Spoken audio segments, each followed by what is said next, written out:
Sentiria dificuldade em descrever a emoção que tomou conta de mim ao ver aqueles picos altaneiros dos quais tenho ouvido falar e lido tantas vezes, os quais me dizem que a viagem terminou e cheguei ao meu novo lar.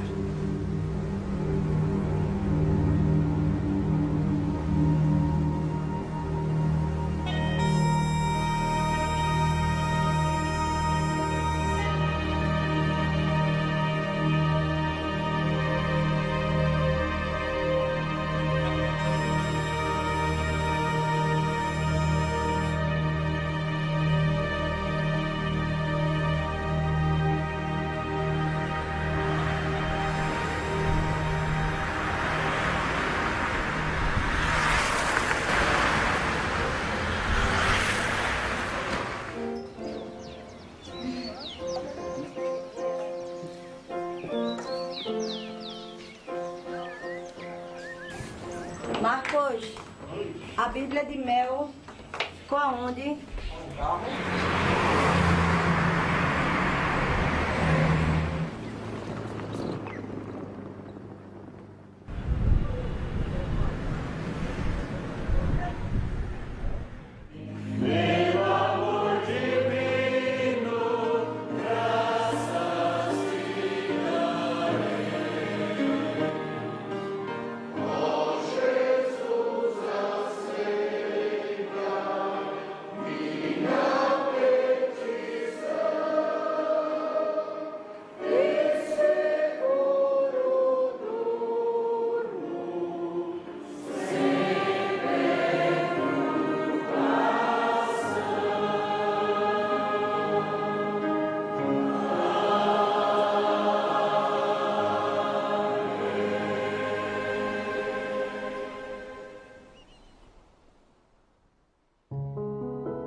Apesar de nunca ter viajado por essa estrada, a paisagem é pouco interessante depois do rio Susquehanna e logo desisti de apreciá-la. Concentrei-me nos sentimentos que naturalmente se apossam de quem sai de casa para viajar pela primeira vez por longo tempo, sentindo-me um estranho em terra estranha.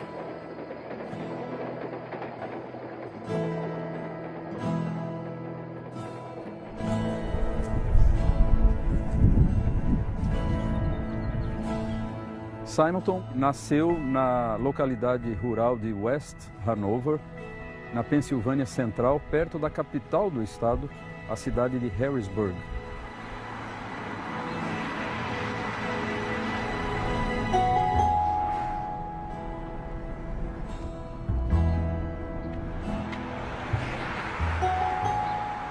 Yes, that's right here. There's the name Simonton and the name Antigua. And this parcel of land was chartered in 1744. Wow. Right here.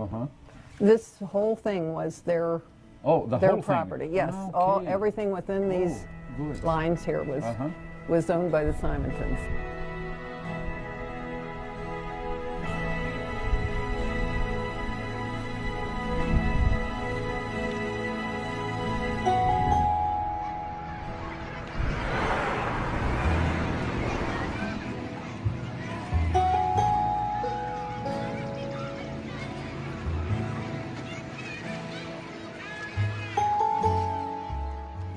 The building we're in now is not the original building on this site. There has been a school on this particular site since probably back in the 18th century.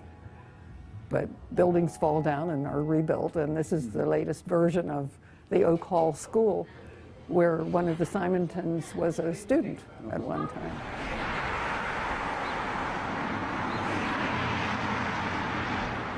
Essa é a igreja presbiteriana de Derry, na atual cidade de Hershey, da qual o pai do reverendo Simonton foi presbítero por muitos anos. Daquela época só resta hoje uma antiga casa de madeira que servia como sala de reuniões do conselho, escritório pastoral e também como uma pequena escola paroquial. Justin, I'm very happy that the citizens of Hershey have preserved it. It's one of the oldest buildings in this part of the country, and built in 1732, which was the same year George Washington was born. And what was the use of this building? This was a session house. I think they also held church services here. Children met here to have some schooling. Okay.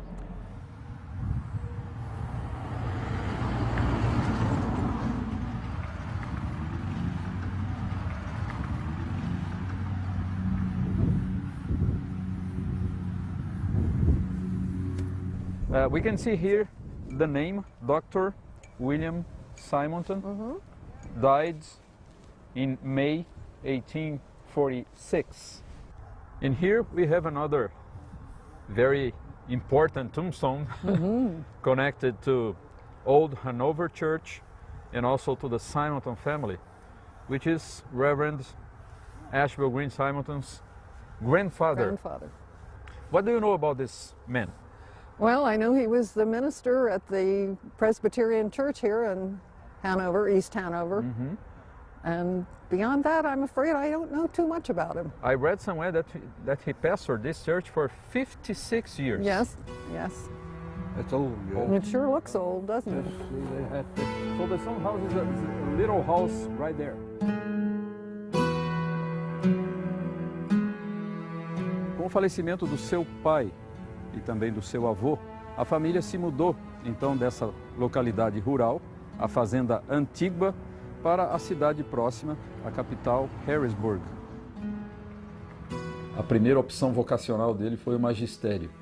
E em conexão com isso ele fez uma famosa viagem que ele descreve com muitos detalhes no seu diário, ao sul dos Estados Unidos, onde ele teve uma experiência na área da educação. Essa viagem toda levou mais ou menos 1 ano e meio, e ele foi até a cidade de Starkville, no Mississippi, onde ele por algum tempo dirigiu uma academia para meninos. Na volta para casa, ele mudou de ideia quanto ao seu futuro trabalho, achou que seria melhor tornar-se um advogado e chegou até a estudar um famoso compêndio de direito.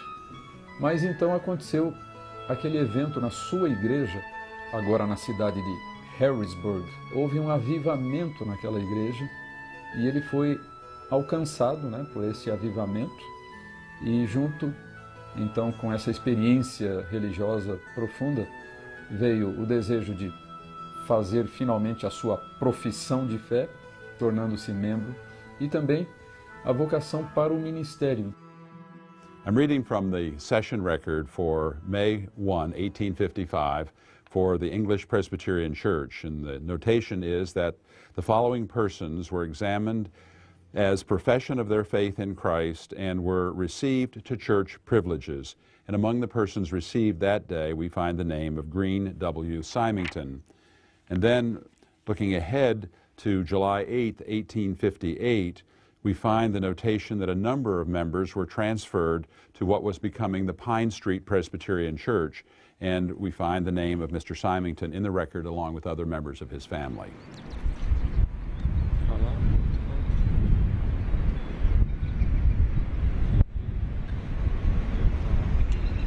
Pine Street Presbyterian Church was founded in 1858, and the current building that we are in was built, they began to lay the cornerstone in 1859. In fact, Ashbel Simonton laid the cornerstone and dedicated it. Well, I knew about his great heritage, his work in missionary work in Brazil. I think in some way that heritage has been inspirational to our continued commitment to mission here in our community and abroad. We've got a wonderful legacy of sending out mission teams.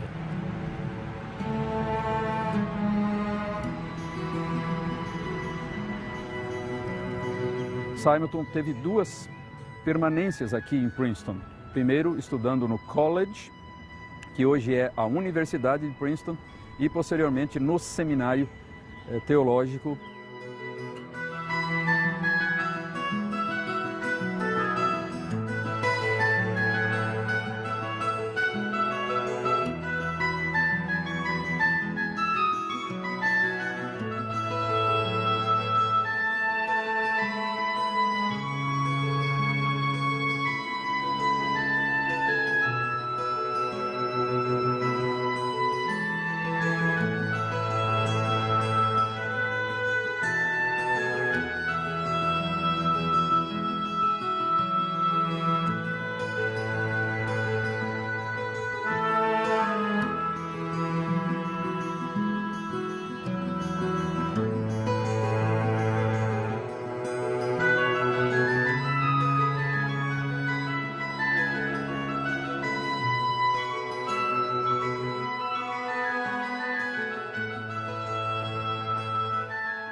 Durante a sua estada aqui em Princeton, Simonton teve uma experiência muito marcante já no seu primeiro semestre de estudos, quando certo dia, assistindo ao culto na capela do seminário, como sempre acontecia, foi pregador naquela ocasião específica o famoso Dr. Charles Hodge, conhecido professor de teologia aqui do seminário e um dos mais destacados teólogos da Igreja Presbiteriana dos Estados Unidos.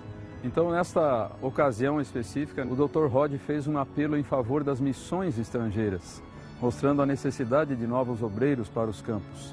E foi então a partir dessa ocasião, desse culto e desse sermão, que Simonton começou a pensar seriamente na possibilidade não de ser um pastor aqui no seu próprio país, mas de ser um missionário em outro país, em outra parte do mundo.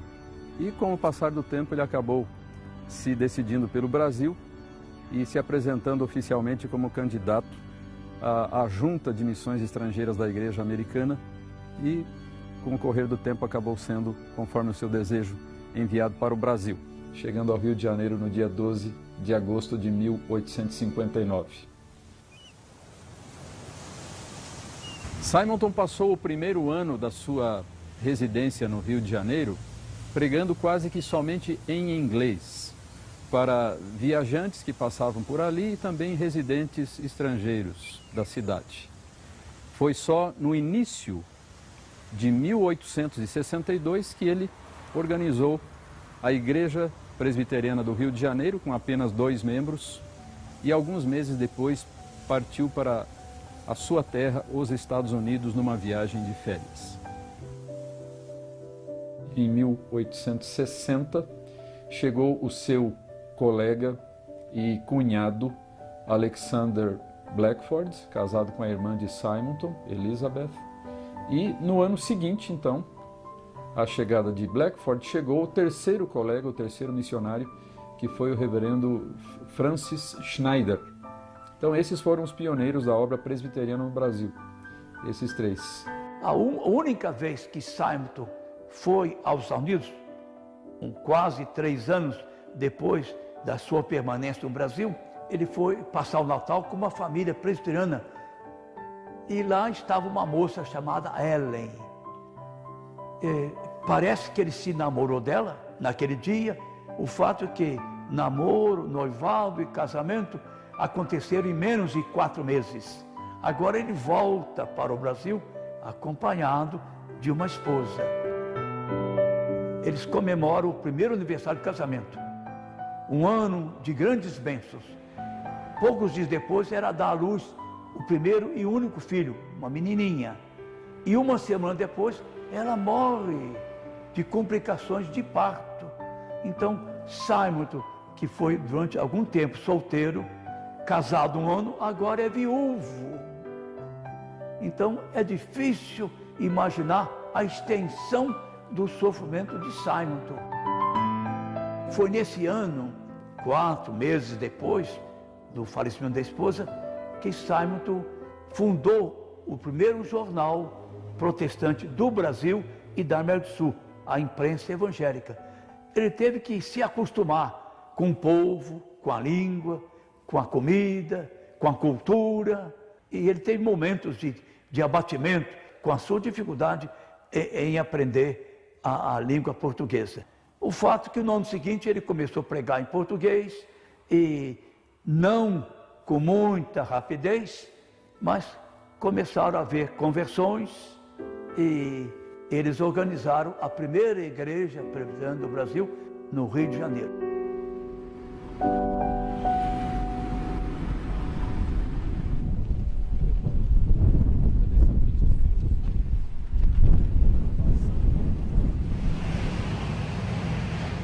A Rua do Ouvidor, no período que nos interessa, que é o século XIX, segunda metade do século XIX, era um dos lugares mais importantes e mais centrais do Rio de Janeiro. Uma rua antiga, histórica, naquela época uma rua um tanto aristocrática.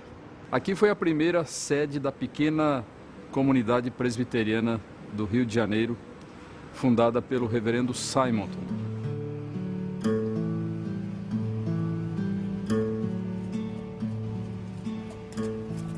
Este local foi a quarta sede do nascente trabalho presbiteriano no Rio de Janeiro. Anteriormente, a igreja já havia estado em 3 outros endereços na região mais central da cidade, na Rua do Ouvidor, depois na Rua do Cano, ou 7 de Setembro, e na Rua do Regente. E então vieram para cá em 1867, aqui permanecendo por 3 anos e meio até 1870. Então, no térreo ficava uma cervejaria, onde nós vemos estes arcos, e então nos pavimentos superiores estavam as instalações da igreja.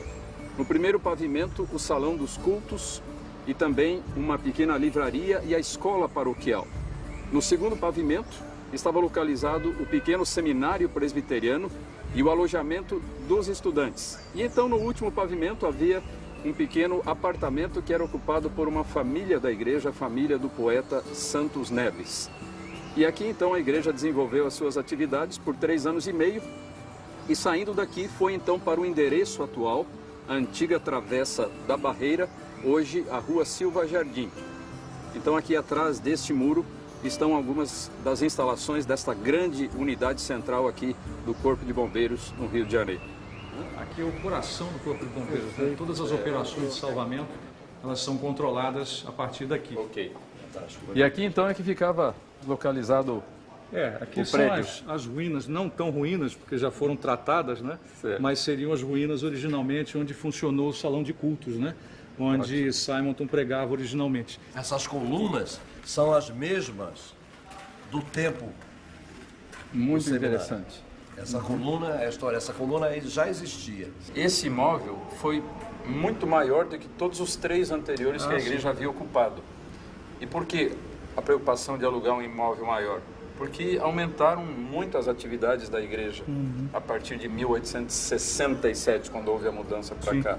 E pouco tempo depois iniciou-se a construção do primeiro templo, que foi inaugurado em 1874, 4 anos depois que saíram daqui, deste imóvel. E que foi o primeiro templo presbiteriano do Brasil. E que serviu à igreja durante mais ou menos 60 anos, até a construção da atual igreja chamada Catedral Presbiteriana.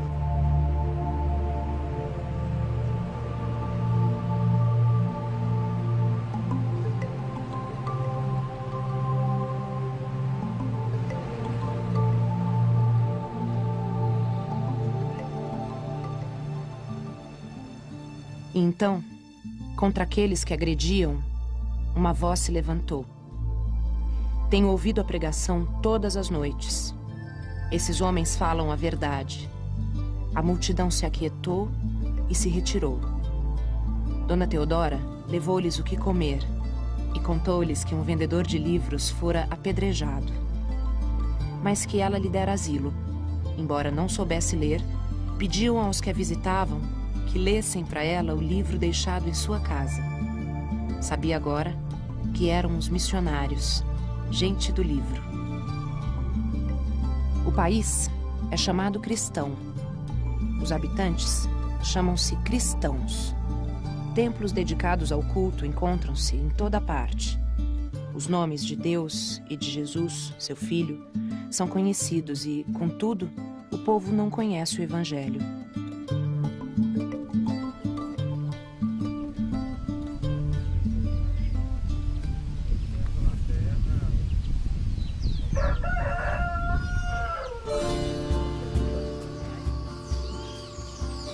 Foi nesta localidade que um tio do ex-padre José Manuel da Conceição, ele tinha uma paróquia nessa localidade, e o primeiro contato do José Manuel da Conceição foram com esses luteranos aqui na fazenda, na Floresta Nacional Ipanema. E é interessante que o José Manuel da Conceição, o seu interesse foi, na verdade, o aprendizado da língua alemã.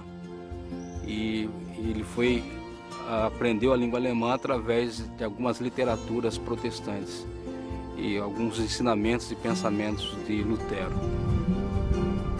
Bom, nós estamos dentro da fábrica de ferro que fazia as armas brancas para o Império. Em volta desta fábrica nós temos a vila, que seria chamada uma vila industrial. Ao lado da vila industrial tem uma pequena paróquia. E daí ele foi percorrendo várias cidades. O grande foco do ministério do José Manuel da Conceição foi a cidade de Brotas. Foi nessa cidade que ele desenvolveu boa parte do seu ministério e do seu trabalho. Em 15 de dezembro de 67, que é lida, né, a excomunhão dele da Igreja Católica aqui. Daqui em Brotas. Aí o padre local que lê a sentença para o povo. Ordenando para que ninguém, né, abrigasse a nova prática que o Conceição havia abraçado, né? E um outro fato interessante também é o livro primeiro de Atos da nossa igreja. Sim. Aqui, ó, ao princípio de novembro de 1863, o senhor Blackford encontrou em sua casa, perto de São João do Rio Claro, o reverendo José Manuel da Conceição, que havia pouco tempo deixado de ser vigário de Brotas. Então em 63 ele deixou de ser vigário aqui em Brotas. No livro fala que é 1860 que ele vem para cá, que ele começa a conhecer. Em maio de 1864, o senhor Conceição visita São Paulo e teve várias conferências com o senhor Blackford. E a 23 de setembro de 64, apresenta-se na casa do seu Blackford em São Paulo, com o fim de deixar inteiramente a Igreja Romana. O Conceição, ele é um homem apaixonado pela a garra, o entusiasmo que ele tinha. E ele passara em alguns lugares, né, como padre, né, e ele havia semeado a doutrina, os ensinamentos da Igreja de Roma. E ele ia de novo voltando a esses lugares e mostrando a nova fé. E isso, como ele era um homem apaixonado e ele havia entendido essas verdades, ele queria também, onde ele havia passado, que as pessoas também e as famílias que, né, ele havia conhecido também pudessem, né, conhecer e saber, né, de Jesus, o que Jesus faz na vida dele. No dia 13 de novembro, reunidas na casa do senhor Antônio Francisco de Gouveia, o senhor Conceição pregou, assistindo mais de 30 pessoas. Em seguida, foi organizada a Igreja Evangélica Presbiteriana de Brotas.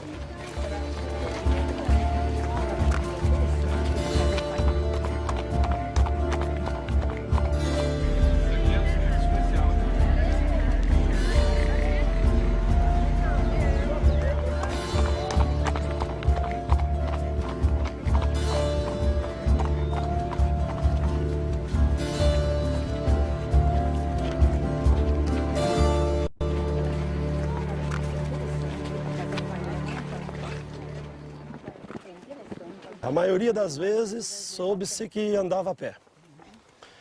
E parava nos locais que ele encontrava, pedia, digamos, pouso, se possível, e em troca trabalhava. O reverendo José Manuel da Conceição oferecia, vamos dizer, préstimos em favor, porque Ele não tinha com o que pagar necessariamente. Essa é a primeira estrada de Sorocaba, Votorantim e Piedade. E o Conceição passou na primeira estradinha a pé de Votorantim a Piedade. E de Piedade ele subia para Ibiúna, Ibiúna saía em São Paulo.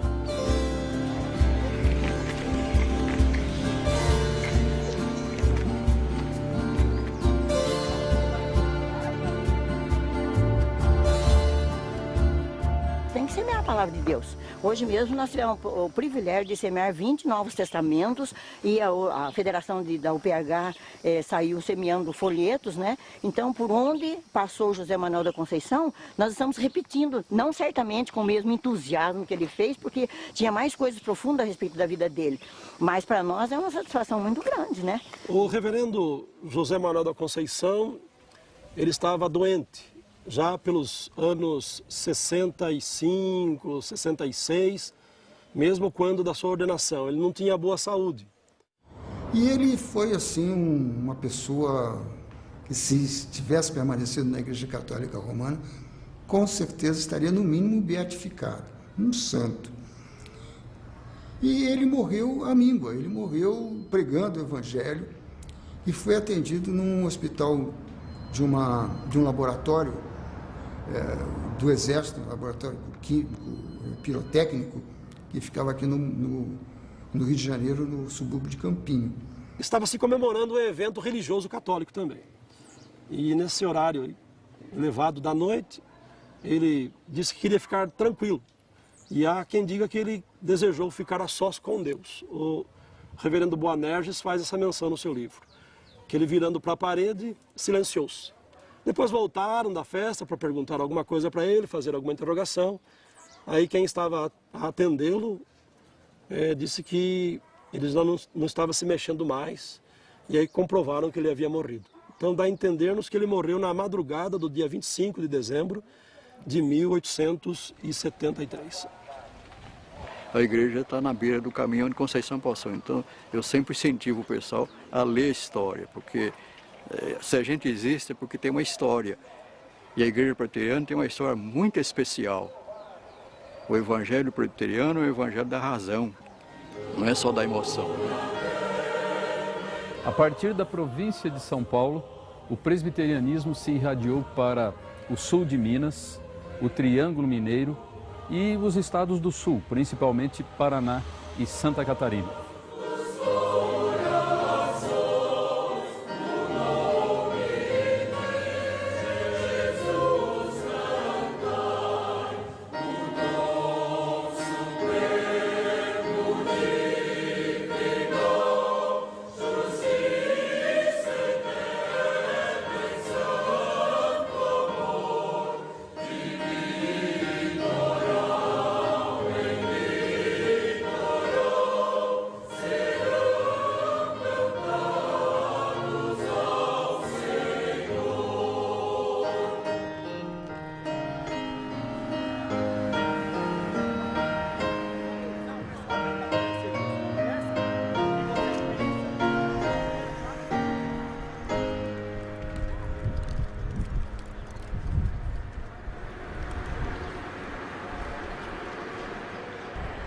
Aqui estamos na rua Líbero Badaró, no centro antigo de São Paulo, que antigamente chamava-se Rua de São José, ou Rua Nova de São José. Mas essa foi a região em que começou, em 1863 e 64, a obra presbiteriana em São Paulo. Também associado a esse lugar foi a ordenação do primeiro ministro evangélico da história do Brasil, brasileiro nato, que foi o reverendo José Manuel da Conceição. Em 1864, a missão norte-americana alugou esse imóvel, que foi ocupado pela igreja durante vários anos e no qual aconteceram algumas coisas muito importantes do nascente presbiterianismo paulista.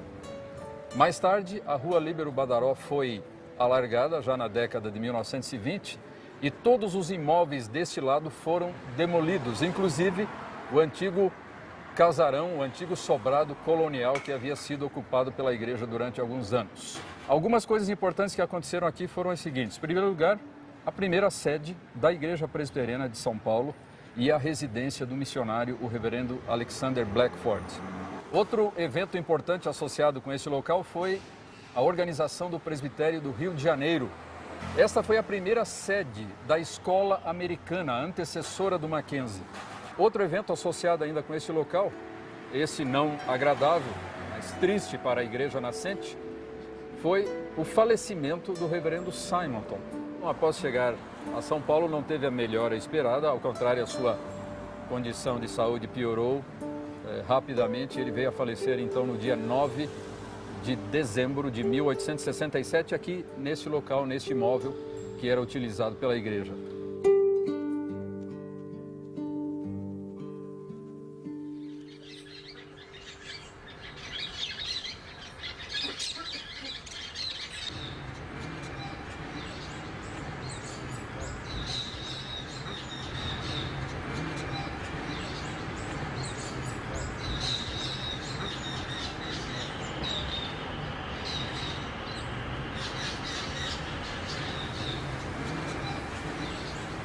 O trabalho de Simonton e seus companheiros não foi a primeira manifestação da fé reformada no Brasil.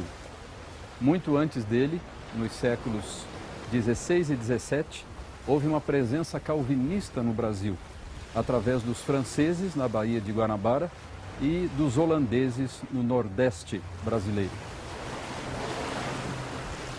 Nesta ilha, no ano de 1555, o militar e aventureiro francês Nicolas Durand de Villegagnon estabeleceu um pequeno forte, ao qual deu o nome de Forte Coligny. E queria também estabelecer uma colônia para o seu país, a França, e uma espécie de um refúgio para os protestantes que estavam sendo muito perseguidos na Europa na época da Contra-Reforma. Villegagnon, aparentemente, no início, tinha simpatias pelo protestantismo. Então ele escreveu uma carta ao próprio reformador João Calvino, pedindo o envio de alguns huguenotes, como eram conhecidos os protestantes de língua francesa. E eles chegaram, então, aqui a esse local, no mês de março de 1557. E no dia 21 de março de 1557 aconteceu o primeiro culto reformado com a celebração da Ceia do Senhor.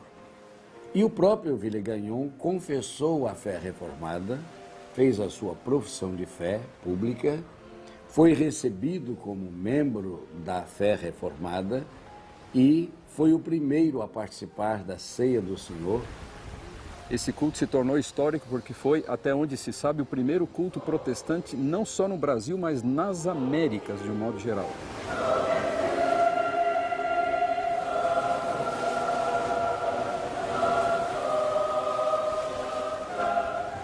Acontece que ali estava, naquela mesma expedição, um ex-frade jesuíta chamado Jean de Contac. E esse Jean de Contac foi ao ouvido de Villegagnon, o governador, e disse: olha, você está acolhendo os hereges de Lutero. Ele mudou de atitude, os prendeu, os acusou de serem espiões e lhes deu umas poucas horas para elaborarem respostas a uma espécie de um questionário teológico que ele apresentou para eles. Mas o fato é que eles, na cadeia, responderam essas 15 perguntas. Esses poucos leigos não eram pastores, os pastores ficaram no navio. Esses poucos leigos, em poucas horas, escreveram esse valioso documento que é conhecido hoje pelo nome de Confissão Fluminense, ou Confissão de Fé da Guanabara.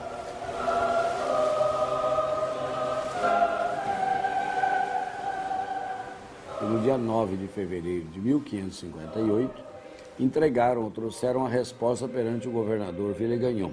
Então, o que acontece? Naquele momento que eles deram a resposta, o redator Mathieu de Vernelle, a pergunta de Villegagnon: é esta a resposta que dás? Ele diz: com toda a sinceridade do nosso coração. Quando ele disse isso, e confirmava, Villegagnon deu uma bofetada com as costas das mãos, no meio do rosto, boca e nariz, e o sangue desceu. misturando com as lágrimas, não de dor, mas de desrespeito, de revolta, sofreram uma cutelada na nuca, foram desconjuntados e as suas mãos amarradas e os seus pés, eles foram lançados nas águas da Baía de Guanabara.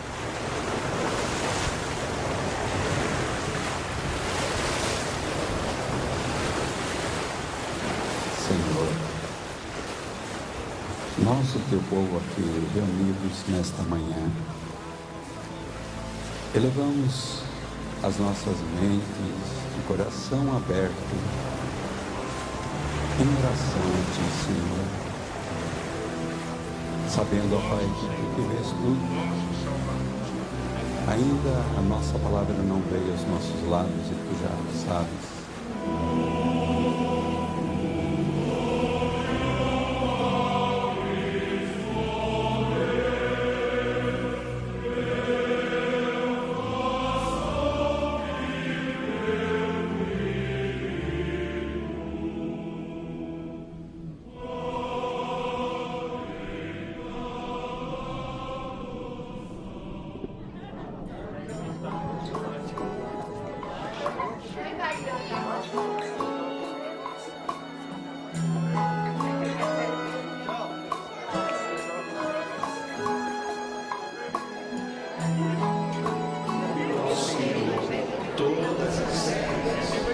Servir ao Senhor com alegria, apresentai-vos diante dele com canto.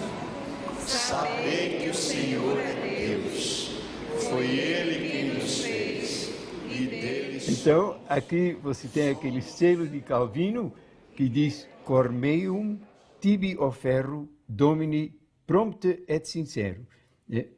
Meu coração a ti ofereço, ó Senhor, pronto e sinceramente. E aqui ele está com o coração na mão, não no sentido semântico brasileiro, né? Ficar com o coração na mão, mas realmente oferecendo a Deus o seu coração. Esse é o grande alvo de Calvino, a glorificação do Senhor. Levando a fé em outra direção, a direção mais bíblica, mais pacífica, mais serena, num ambiente também muito mais favorável, que foi Genebra. Então, nesse caso, nós temos dois polos, Alemanha e Genebra. E daí, graças ao apoio recebido, de Genebra a coisa se expandiu, né? Atingindo especialmente a Escócia, a Inglaterra, de certo modo, e outros países, né? Mas então, de fato, foi a invasão de 1630 que trouxe, além da invasão holandesa, trouxe também a Igreja Reformada. A companhia, que era a Companhia das Índias Ocidentais, que tinha feito essa invasão, decidiu que precisava de uma mão forte, de um líder reconhecido. Então, procuraram alguém e acharam o João Maurício de Nassau. A obra presbiteriana no Nordeste começou em 1872 com o reverendo Francis Schneider, que trabalhou em Salvador e organizou então a igreja que hoje é conhecida como a Igreja Presbiteriana da Bahia, a Igreja da Rua da Mangueira. No ano seguinte, em 1873, chegou um pouco mais ao norte, em Recife, o reverendo John Rockwell Smith, que foi o pioneiro da obra presbiteriana naquela região.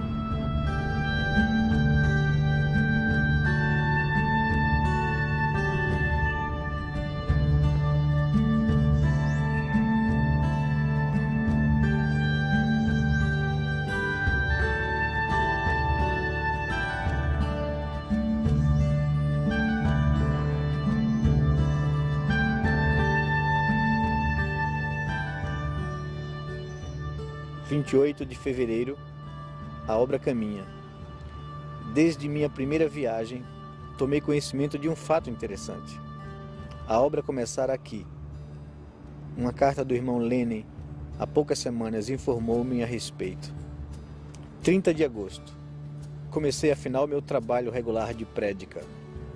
Conseguimos uma casa na parte central da cidade, em Santo Antônio, a poucos passos do principal logradouro da cidade. No dia 17 eram 7 ou 8 no começo do culto e 15 no final. No dia 24 eram 25 adultos e pelo menos a metade deles era de fisionomia desconhecidas. It's a feeble beginning. É um frágil começo. Há aproximadamente 130 anos, precisamente no dia 15 de janeiro de 1873, ancorava aqui no cais do porto o vapor Ontário e trazia entre seus tripulantes o pioneiro do presbiterianismo aqui no Nordeste, John Rockwell Smith, Dr. Smith. E aqui chegando ele resolve alugar um sobrado nessa rua, a Rua do Imperador, a número 71, aproximadamente entre esses casarões aqui. E era uma programação, um culto diferente, tendo em vista que participavam os escravos, os portugueses, diferentemente do que estava acontecendo aqui com a Igreja Católica. Em 1878, ele vai ter já pessoas arroladas, ou pelo menos aparentemente já arroladas, tendo em vista que não existia a igreja ainda, 12 pessoas. Então é nesse contexto que vai ser formada a primeira igreja presbiteriana em Pernambuco, que só depois vem ganhar o nome de Igreja Presbiteriana do Recife. Com a demanda e o crescimento do trabalho, começa a surgir o sonho de formar um seminário aqui na região. Dr. Butler chega aqui na região para substituir o reverendo John Rockwell Smith, que vai a Nova Friburgo presidir e ensinar no Seminário do Sul. Ele foi para aquele canhotinho, se instalou lá. Lá ele construiu o tripé do trabalho dele. Ele construiu uma escola para a educação, ele construiu uma igreja, que na época dele tinha em torno de 300 membros, e construiu um hospital. E com toda essa demanda de trabalho, ele convida um pastor nacional que havia começado a trabalhar no campo, o Martinho de Oliveira. E o presbitério de Pernambuco, né, ele reconhece o seminário em 1903 e abraça essa obra da educação teológica. Isso se deu na metade do ano de 1923, na reunião do presbitério. Só que acontece uma coisa surpreendente, que o Martinho de Oliveira, assim que volta para Garanhuns dessa reunião, ele tem uma crise de infecção intestinal e vem a falecer um mês depois. E é aí que aparece a figura do Dr. Vanderleit, que assume o seminário de 1903 até 1919. No culto fúnebre do Martinho de Oliveira, o Dr. Vanderleit prega um excelente sermão animador e ele fala uma frase que se tornou um marco na história do seminário aqui. Que ele disse: morreu o Martinho, mas não morreu o seminário. E daí um espaço para divulgação, para cultura, para promoção dos próprios alunos. Aí esse é o nosso espaço. Então, a gente vai aprender com a teologia reformada a grande importância que é dada à igreja visível. Entre esses casarões aqui, onde ele se reunia, houve inúmeras perseguições. Pessoas que ficavam na rua esperando que, de repente, o culto acabasse. E eles eram apedrejados. Dr. Smith muitas vezes foi apedrejado. A perseguição em comum continua neste mês.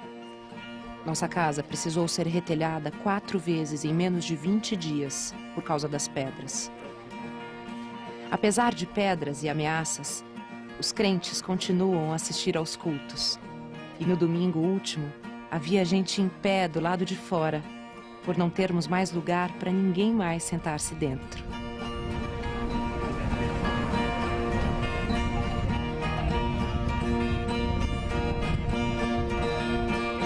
Dr. Barty era um médico daquele que tem ação.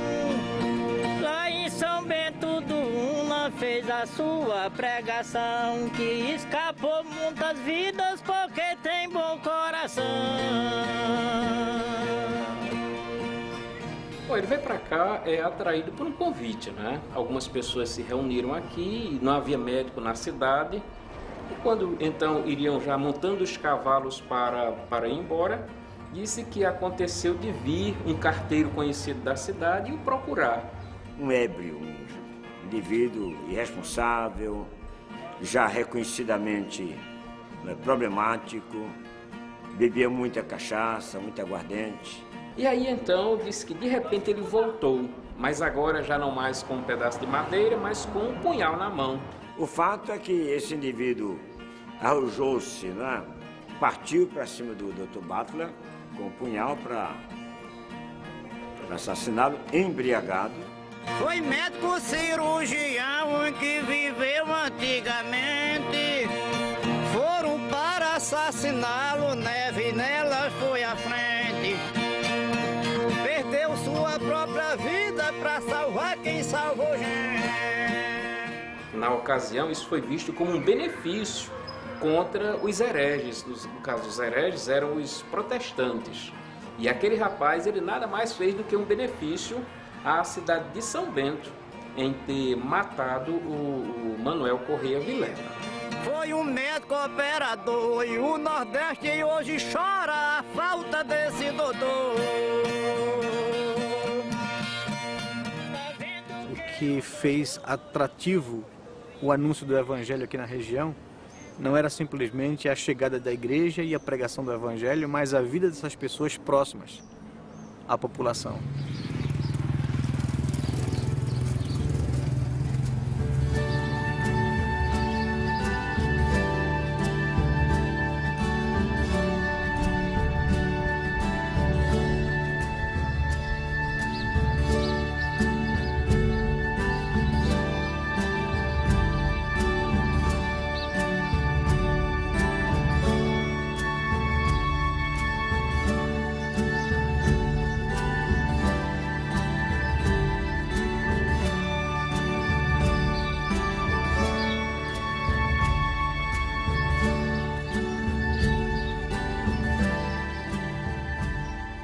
Além da Bahia e de Pernambuco, os missionários presbiterianos trabalharam em muitas outras regiões do Nordeste do Brasil, em especial Sergipe, Rio Grande do Norte, Ceará e Maranhão. Em todos esses lugares e outros, eles plantaram igrejas e também criaram algumas instituições educacionais.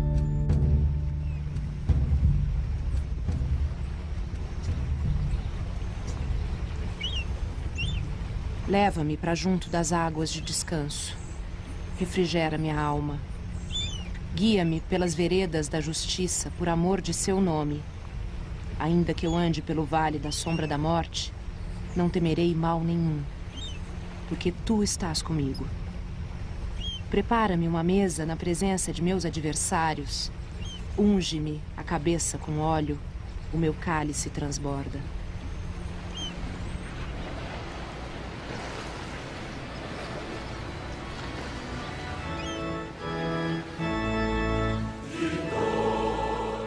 Um evento muito importante da história da IPB foi a criação do Sínodo Presbiteriano em setembro de 1888, com a participação de 3 presbitérios, o presbitério do Rio de Janeiro, de Pernambuco e de Campinas e Oeste de Minas. Foi nessa ocasião que a Igreja Presbiteriana do Brasil surgiu como uma denominação distinta das igrejas-mães norte-americanas. Com o fim de formar pastores para a igreja, o Sínodo criou o Seminário Presbiteriano. Mas ele só começou a funcionar em novembro de 1892, na cidade de Friburgo. Depois, logo depois, se transferiu para São Paulo. Em 95 começou a funcionar em São Paulo, e funcionou durante 12 anos em São Paulo, até 1907, quando foi transferido para Campinas. E a partir de 1907 o seminário se tornou uma realidade, é o nosso Seminário Presbiteriano do Sul.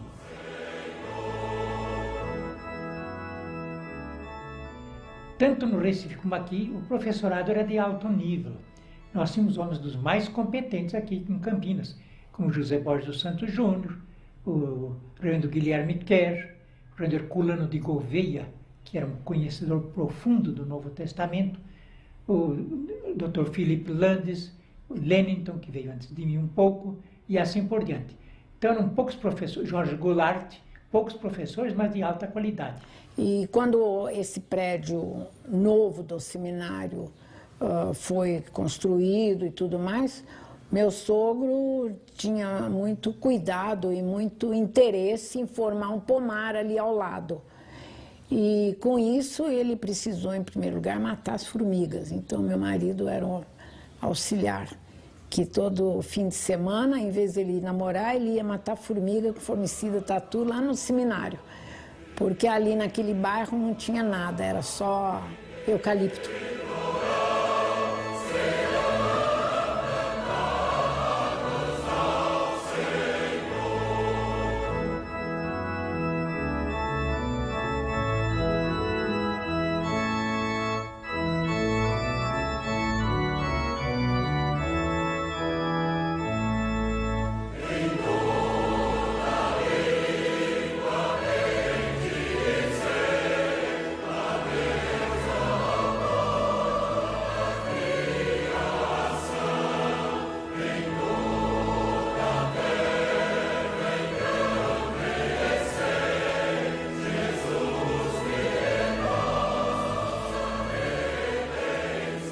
Além do seminário, os presbiterianos criaram muitas outras instituições educacionais em diferentes regiões do país.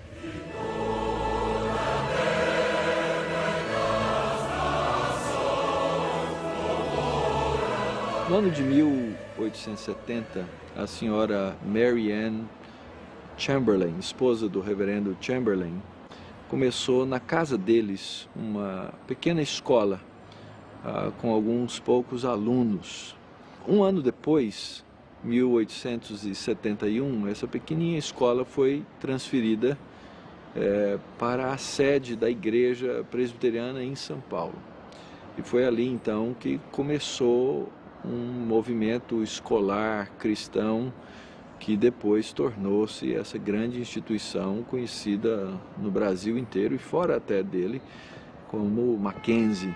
Era uma escola que abrigava meninos e meninas, era uma escola que não fazia distinção de etnia, abrigava pessoas perseguidas ou filhos de pessoas que eram, de certa forma, perseguidos nas escolas do governo, porque tinham ideias, posições contrárias.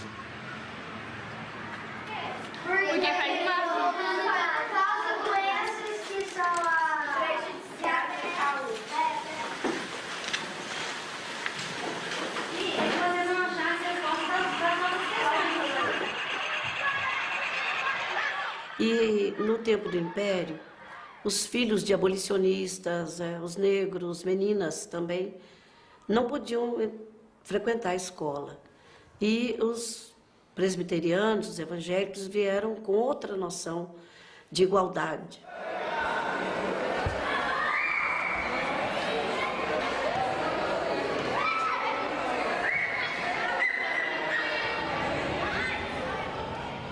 E o Colégio Presbiteriano 15 de Novembro justamente foi quem deu o primeiro passo para que pudesse existir essa integração entre homens e mulheres na mesma sala. Pensando na dimensão social, isso traz um avanço enorme, né? Além de ser um grande desafio para os professores da época, mostra também a questão do avanço na qualidade do ensino, a importância do relacionamento, das interações interpessoais, para que haja realmente um desenvolvimento, né, como já foi dito, do homem em suas diversas dimensões, especificamente a questão social.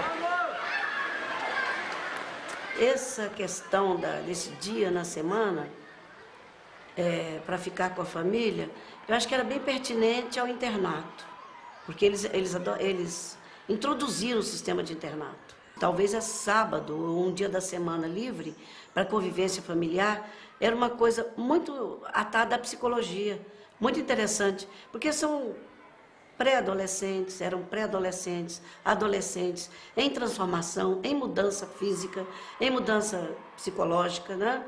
Glandular até, e então eles precisavam de uma convivência maior com os pais. Então esse dia, acredito eu, que tenha sido reservado para que os pais pudessem conversar mais intimamente com seus filhos, conviver com eles, saber das dificuldades e do que estava acontecendo com eles.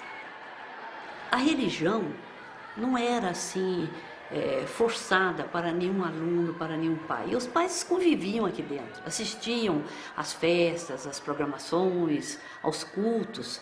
E eles viram desde cedo a intenção dos missionários, que era servir sem forçar a pessoa a nada.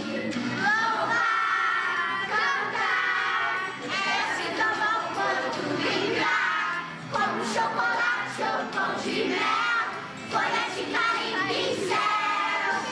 Eu não entendo muita coisa ainda, mas eu já sei uma verdade linda, é que Jesus... Então eu acredito que talvez isso aqui, eles respeitassem bem as pessoas, respeitassem a cor, a posição social, porque eles tinham Cristo no coração. Por ocasião do lançamento da pedra memorial deste edifício, mostrei claramente a posição moral que toma o Instituto de São Paulo, dizendo: quaisquer que sejam as convicções religiosas das pessoas que honram este ato com sua presença, não haverá quem desconheça o papel importante que o cristianismo tem representado na humanidade, arrancando-a da barbárie e propelindo-a para a paz e para a civilização.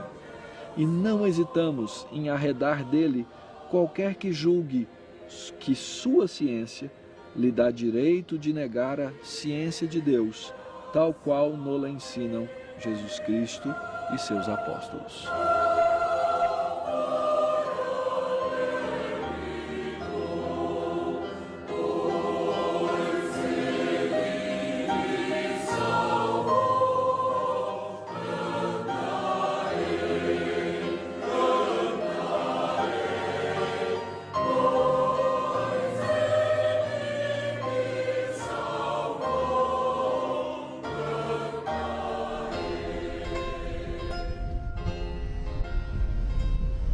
Os imigrantes alemães que se mudaram para Alto Jequitibá entraram em contato com o reverendo John Kyle, que era o pastor presbiteriano em Nova Friburgo. Este lhes deu uma assistência inicial por algum tempo e então convidou Matatias Gomes dos Santos para assumir aquele campo.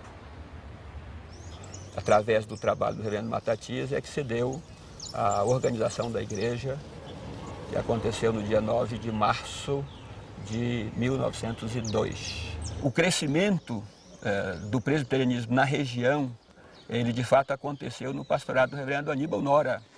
Foi na época do reverendo Aníbal Nora que a igreja se expandiu para o norte do estado do Rio de Janeiro, para o Espírito Santo, né? E cresceu de maneira bastante significativa nessa região. O colégio se desenvolveu muito no pastorado do reverendo Cícero Siqueira. O colégio evangélico começou com a dona Constância Nora, que é a esposa do reverendo Aníbal Nora, inicialmente para alfabetizar as crianças, e dali a gente teve o pontapé inicial para a criação do colégio evangélico.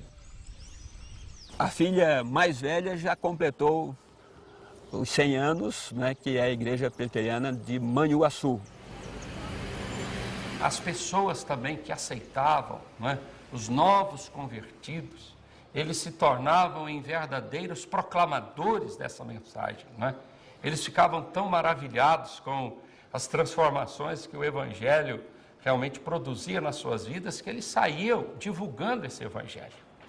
E lá, por exemplo, em Governador Valadares, né, Deus usou um homem, um leigo, chamado Eusébio Cabral. Esse homem era muito rico, ele tinha fazendas aqui no Espírito Santo, vendeu e foi lá para o Rio Doce. E ele comprou muita Bíblia e começou a distribuir Bíblia. Ele não sabia pregar, ele não conhecia muito o conteúdo da Bíblia, mas ele era apaixonado pela palavra de Deus. Ele se converteu lá no Rio de Janeiro, na Catedral Presbiteriana, ouvindo o reverendo Álvaro Reis, né? Então ele foi para Valadares e ele usou a Bíblia e distribuiu a Bíblia. E quando o reverendo Aníbal Nora foi lá pela primeira vez, o primeiro pastor chegou lá em Governador Valadares, já haviam cerca de 40 convertidos por causa da palavra de Deus. E lá se foi a procissão. Primeiro, invadiram a casa de Pedro Eusébio e nada encontraram. Frustrados e ainda mais enfurecidos, partiram em passeata para o templo, no alto da cidade. Em 1905, o reverendo Constâncio Homero Menha, ele veio residir em Calçado. Ele morava em Niterói e foi, inclusive, o primeiro pastor presbiteriano a residir no Espírito Santo. A partir daí surgiu alguns boatos, por exemplo, de que aqueles que se converteram ou que se convertiam, eles eram motivados a jogarem os seus santos no rio. Daí, então, em 1909, houve a queima do templo. 101 pessoas vieram no sentido da igreja, que era exatamente nesse mesmo local, e aqui eles então depedraram o templo, queimaram os livros, o harmônio e uma série de artigos da igreja foram empilhados lá de fora da igreja, queimada, a fumaça ela foi alta. E ainda hoje as pessoas comentam isso. Ah, que ignorância, por que fez isso? Né? Para que cometeram esse erro tão grave? A história ela acabou sendo favorável, né, ao presbiterianismo, ao protestantismo na nossa região, porque gerou realmente essa procura maior pela igreja.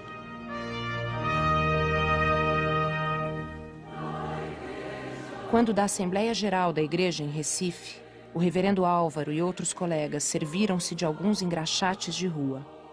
Aquele que serviu o reverendo Álvaro ficou o tempo todo olhando para ele e mostrou-se orgulhoso entre seus pares, pelo cliente excepcional que teve.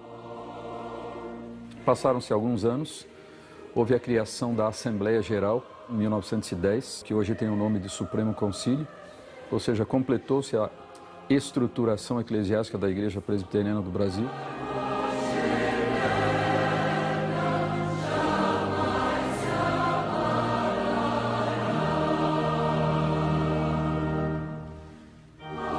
Um personagem que desponta de maneira muito marcante nesse período de que nós estamos tratando é o reverendo Erasmo Braga. Ele participou em 1916 do famoso Congresso do Panamá.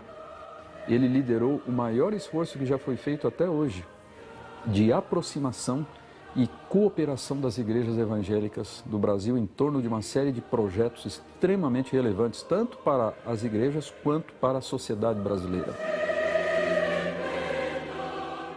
Em 1950 foi aprovada a nova Constituição da Igreja Presbiteriana do Brasil, que permanece em vigor até hoje.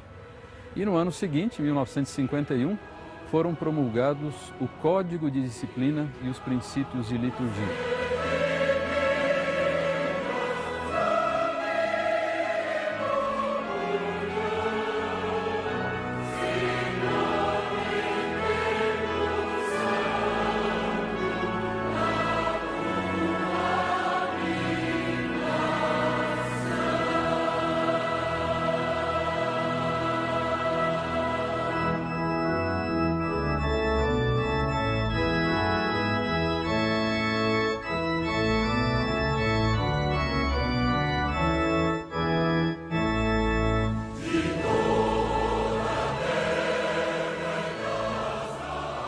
E no que diz respeito à comemoração do centenário propriamente dito, isso aconteceu, houve um período de preparação de mais de 10 anos.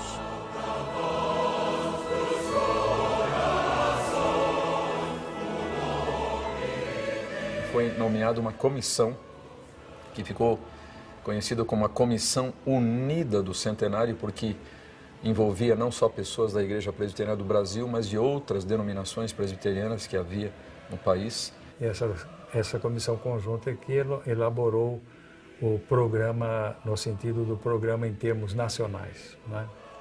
Realização muito boa. E o Borges era o presidente do Supremo Concílio naquela ocasião, também fez várias viagens, fazendo campanha para que cada presbiteriano ganhasse mais um presbiteriano, no sentido de dobrar o número dos presbiterianos no Brasil. E nós fizemos a nossa parte e a nossa menina Margaret nasceu naquele ano. Então eu consegui mais um presbiteriano naquela ocasião. e em setembro de 1958 o Brasil presbiteriano, unindo então o puritano e norte evangélico. Mas o objetivo era justamente que no ano do centenário houvesse um órgão único representativo da nação, né? Então, promovendo a integração norte e sul. Então, havia realmente um espírito muito bom. Um entusiasmo muito grande no sentido de que, se num século de começo, de perseguição, de dificuldades, a igreja cresceu a um ponto tão alto, que iria acontecer no segundo. E meu marido pôde ir ao culto especial lá no Rio de Janeiro, onde, um culto muito especial, com todas as autoridades da igreja presbiteriana, e teve a presença do presidente da República, o presidente Dr. Juscelino Kubitschek, que compareceu a esse culto. Aquilo que a gente viu no Rio de Janeiro, especialmente, na reunião dos franconcílios, nas demais reuniões, mesmo quando Kubitschek veio lá à igreja na Silva Jardim, olha, foi uma coisa impressionante. Muito. Para não esquecer mesmo.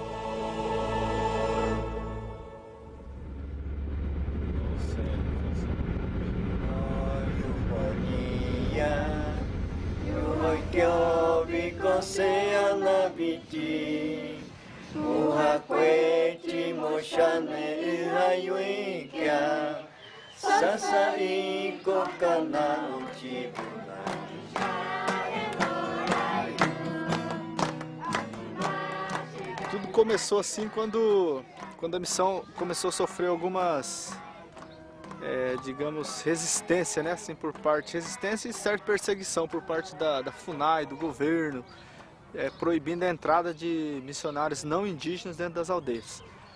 Então, uma ideia foi então preparar os próprios indígenas para estarem indo para as aldeias, que aí não tem a dificuldade.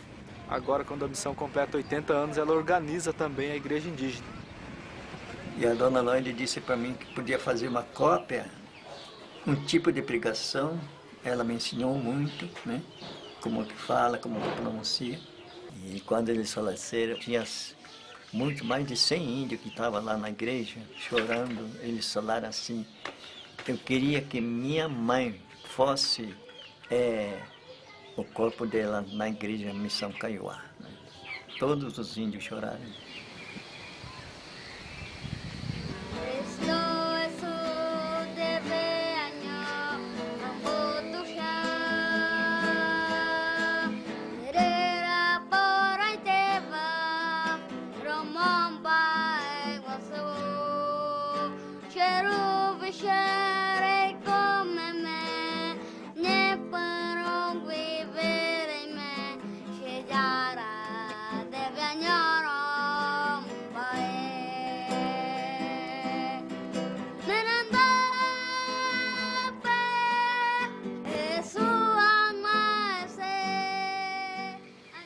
Randall Maxwell tinha uma visão interessante a respeito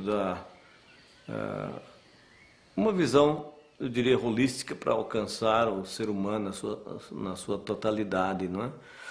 Então, em São Paulo, ele já estava pensando que ele não poderia vir sozinho como um pregador do Evangelho, porque os índios aqui precisavam de mais do que isso. Além da mensagem de salvação, eles precisavam de comida, precisavam de remédio, então ele montou uma equipe trazendo junto com ele, não é, um médico, um agrônomo e um professor. Dona Lloyd, em 43, nesse período que ela saiu da missão, ela casa com o reverendo Orlando. Em 43, o casal vem substituir o reverendo Maxwell, que já tinha saído daqui. Eles vieram substituir. E ficaram aqui na missão de 43 a 85. Até que em 85 nós viemos para cá substituir o casal também, já estava velho. Leva-me para junto das águas de descanso. Refrigera minha alma. Guia-me pelas veredas da justiça, por amor do seu nome. Ainda que eu ande pelo vale da sombra da morte, não temerei mal nenhum, porque tu estás comigo.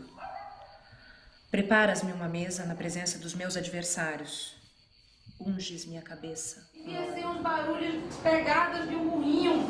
E junto do burrinho tinha um homem. Esse homem era samaritano. Então, desde o lugar que ele o encontrou, ele teve que andar a pé. Então, ele estava preocupado com aquele homem que ele encontrou no caminho? Era parente dele? Identidade familiar. Como é que a sua família é conhecida? Como as pessoas identificam você como cristão e como alguém da família?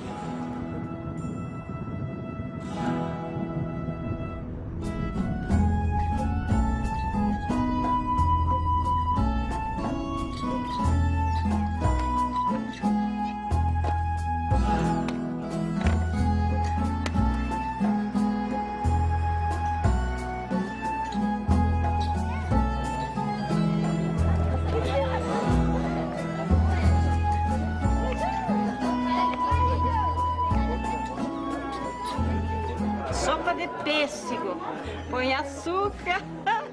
Aí fica bom. Fica bom.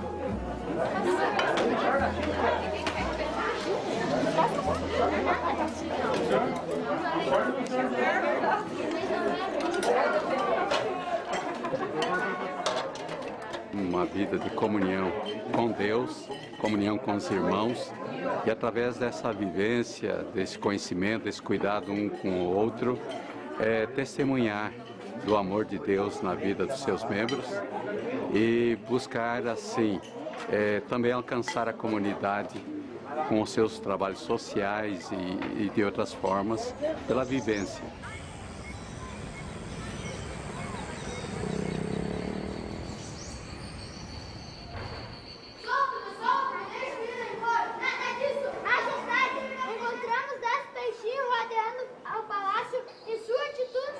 Tinha rebelião e daí veio correndo falando isso, né? Falando, todo mundo fazendo pergunta, né? Daí uma majestade queria fazer assim, tipo uma vingança com a rebelião dos peixes. E os outros não queriam por causa que os outros eram amigos dele.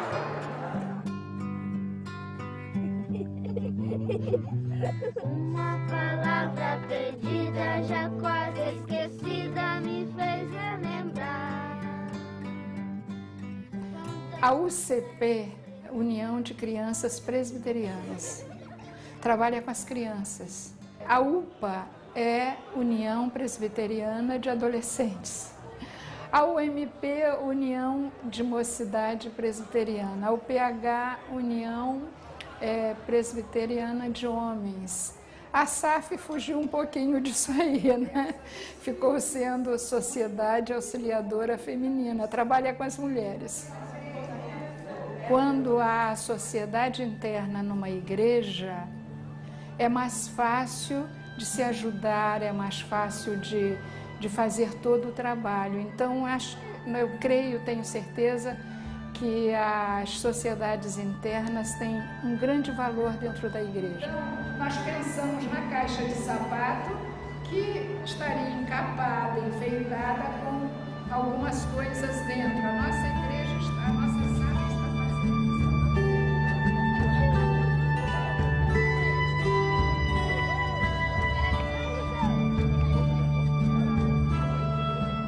Outra coisa, nós somos uma igreja que não exploramos o Estado.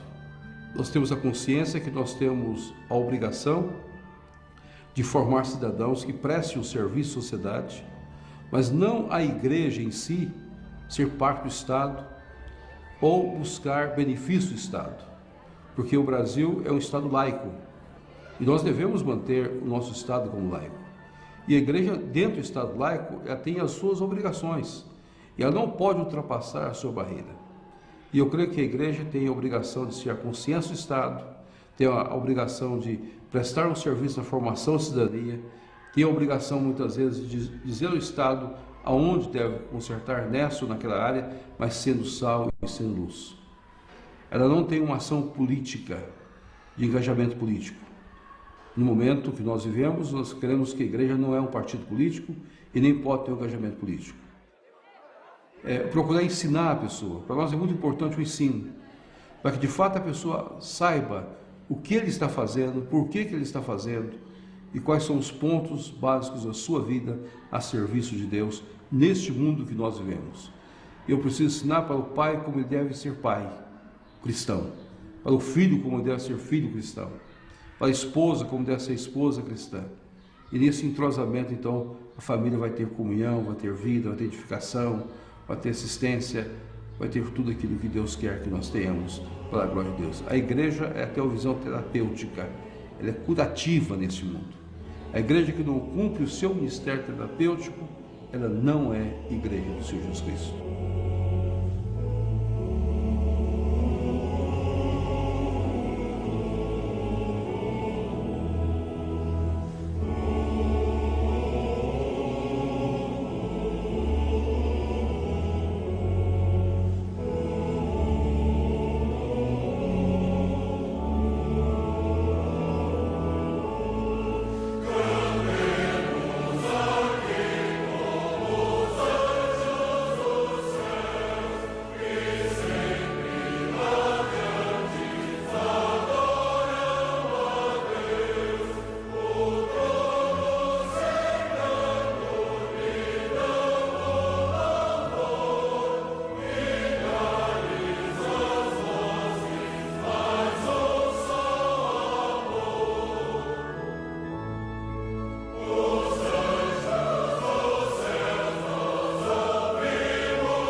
Três dias antes do falecimento de Simonton, Elizabeth, pressentindo o desfecho, aproveitou um momento de lucidez do irmão para fazer algumas perguntas.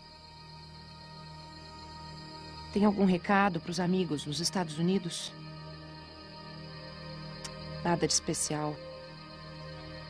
Diga-lhes que os amei até o fim.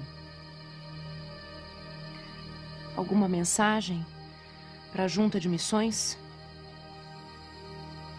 Diga-lhes que toquem para frente o trabalho.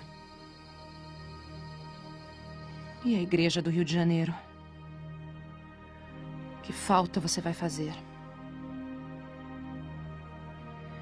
Devemos apenas nos recostar nos braços eternos e ficar sossegados.